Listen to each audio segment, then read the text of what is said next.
walang sinuman ang magsasabi nito sa'yo. Narito ang 5 mga tricks ng dark psychology na kailangan mong malaman upang kontrolin ang anumang sitwasyon. Number 1. Kung sa tingin mo na ang isang tao ay hindi sinasabi sa'yo ang buong kwento, tumigil ka sa pagsasalita at tignan mo lang siya. Malamang na makakaramdam siya ng pagka-awkward at magpatuloy na siya sa pagsasalita. Number 2. Upang makuha ang otoridad sa isang sitwasyon. Sa halip na tanungin sila ng isang bagay, tulad ng, gusto mo bang umupo?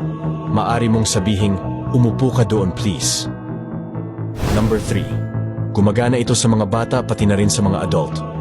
Kung nais mong gawin nila ang isang bagay, i-frame ito o gawin ito bilang isang desisyon tulad ng paglalagay ng pagpipilian.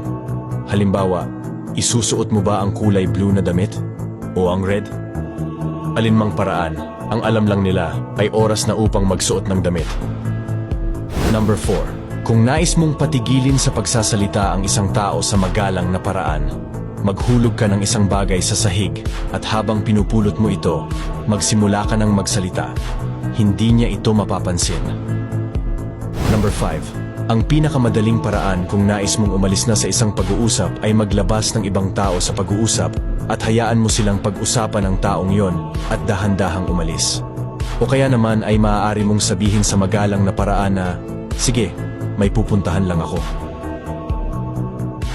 Tandaan ang isang bagay na to, ang mundo ay masama.